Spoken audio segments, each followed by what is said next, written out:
Hey guys, how are you doing? Hope you're all doing well. I thought I would do a little overview, mini review on the newly released, at least here in Australia, Flora Garden collection from Gucci. Now, we have 3 fragrances available here in Australia. We have the gorgeous Gardenia, the gracious Tuberose, and the Glamorous Magnolia. Gracious Tuberose is the green, Glamorous Magnolia in the blue, and the gorgeous Gardenia in the pink. So these were released a few weeks ago here in Australia, and basically, I don't know if you know the story of the Flora, well, the Flora story. Basically, back in, I think it was 1966, Princess Grace of Monaco, also known as Grace Kelly, the Hollywood starlet from the 50s, she was shopping at the Gucci boutique in Milan, and the owner of the boutique wanted to give her a gift. She decided that she would really love a scarf, and the owner of the Gucci boutique didn't think that they had a scarf fit for a princess. So he hired a children's illustrator to come up with a scarf pattern that would be great for royalty to wear, that it would be good enough for a princess to wear. So the children's illustrator, whose name escapes me right now, but I will put it down here, he came up with the Flora pattern, and I will put a picture of the pattern up on my blog for you guys to have a look. But basically, it's full of gorgeous flowers and very pretty pattern, and it's something that was used quite a bit in the 70s, I think, and then sort of disappeared for a while, and then the Gucci creative director Frida Giannini decided to bring it back. And following the resurrection, I guess, of the Flora pattern, the Flora fragrance was introduced. So started off with the Flora Eau de Toilette in 2009, then the Eau de Parfum in 2010, and then last year saw the release of the Flora Eau Fraiche, which is a fresher, lighter, I don't know, more of a citrusy green kind of version of the original Flora fragrance. So that was last year, and this year we have gotten not 1 but 3 fragrances in the Flora range, and this is the Flora Garden collection. So I will go through each of them individually, telling you the notes and things like that. So the first one I will talk about is the gorgeous Gardenia, and this is the one in the pink, well, the pink liquid. This of the 3 is the girliest, sort of playful fragrance. It has top notes of pear and red berries. Then, of course, you have the Gardenia in the mid notes and also some frangipani. And then in the base you get patchouli and brown sugar. So you can probably tell with the addition of the red berries and the brown sugar that it is a sweeter fragrance. And because of that frangipani Gardenia midsection, it is a rich floral, white floral kind of fragrance. Something that I think would appeal to a lot of the fans of celebrity fragrances. If you like things like Britney Spears Fantasy, Taylor Swift Wonderstruck, things like that, then I think this one would be the one to go for you. I think teenagers will love it.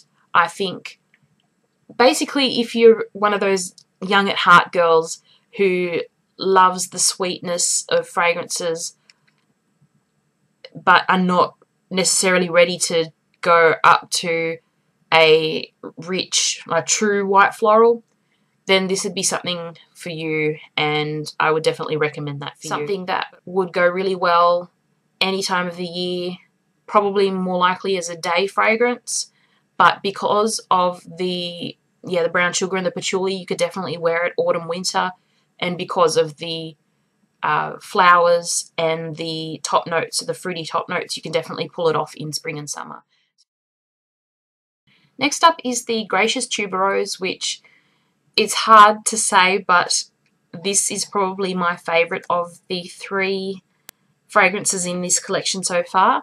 This one is a more sophisticated kind of fragrance, not as young and playful as the Gardenia, but this one's definitely a fresher fragrance. It has top notes of peach and violet leaves, so you do get that fruity sweetness plus the freshness of the green leaves. Then in the midsection you do get the tuberose and orange flower from memory. So you do get the white flowers as you did with the Gardenia, but because of the addition of the leaves and the peach, it is a sweeter, fresher blend, perfect for daytime wear, and I would say more towards the, I don't know, spring and summer months rather than the autumn winter because of the freshness. And then in the base notes you get a mix of citrus and cedarwood, so it does give that woody, slightly earthy feel to the base notes, but because of that citrus, it again reinforces the fact that it is a fresh fragrance. Definitely one for women who enjoy the almost more unisex fragrance, but still enjoy the feminine florals, such as Michael Kors, Marc Jacobs, the original fragrance, Bulgari Parfum, anything that has the rich white florals. If you enjoy them, then this would be a great fragrance for you. But if you also enjoy the fresher fragrances like Issa Miyake and the Flora Eau Fraiche as well. So if you like a mix of your fresh and traditional white flower fragrances, then this is definitely a fragrance that I recommend you try. But if you're not a fan of sort of the both together, then it may not be to your liking, but I would definitely recommend you try it. As I said, this is my favourite of the 3. Absolutely love it. I can't wait to own a bottle for myself. And the last of the 3 is Glamorous Magnolia. Now this one is the, I guess it would be the warmest of the 3 fragrances.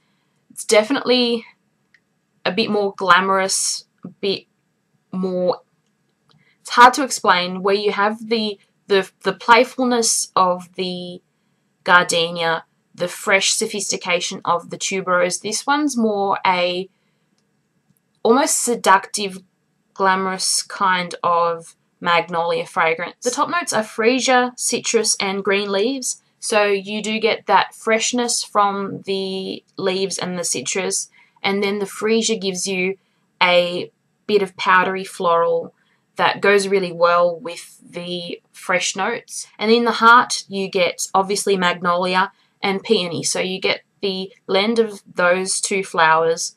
Something not quite as rich as the Gardenia or the tuberose mid notes. It's something that's definitely a bit more subtle, definitely blends with the fresher notes, so it's not something that will stand out as, oh, that's definitely a magnolia. And in the base you get a mix of sandalwood, musk, and chocolate. And this is definitely one of the notes that you can pick out, especially once you've been told that chocolate's in there. You sort of smell it again and go, oh, that's what it is. I had quite a few people at work saying exactly that when they asked me what was in it. I told them it was chocolate. They were like, I get it now. Yep, that's right. And I've actually had a few people saying that they enjoy it more because they know that the chocolate is in there. So if you like the sweeter kind of scents, especially things like Rihanna, Rebelle, which also has a chocolate note in it, anything, I guess, Vera Wang Princess, then this would definitely be right up your alley. Definitely, I'm saying definitely a lot, aren't I?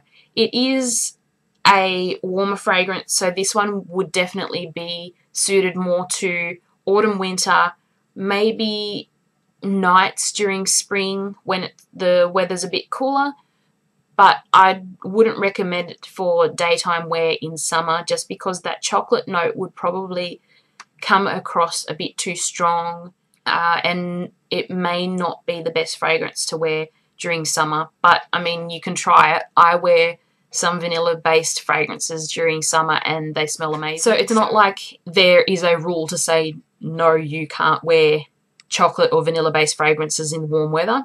Just like there's no rule to say that you can't wear citrus or green fragrances in winter. So that's my little rundown of the 3 fragrances individually. I think the collection is really well thought out. I think they've definitely gotten something for most ladies in this collection, and I'm looking forward to the last 2 releases, which fingers crossed will be released later on in the year.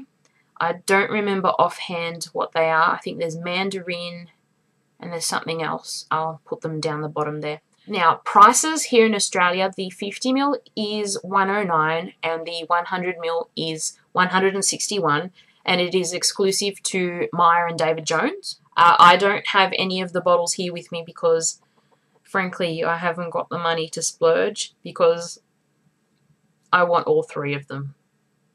I can say that. I want all 3 of them. Even though Tuberose is the one that I fell in love with straight away and is probably my favourite of the 3, I can see all 3 of them sitting here in my fragrance collection, and I would definitely wear all 3 of them. They would each have different occasions that I could wear them to, things like that. So I would definitely recommend trying all 3, and I think that's about it. If you have any questions about any of the Flora fragrances, whether they be the Garden collection or the 3 other fragrances in the Flora range, then feel free to leave a comment down below and I will do my best to answer it. And I will see you guys very, very soon. So take care. Bye.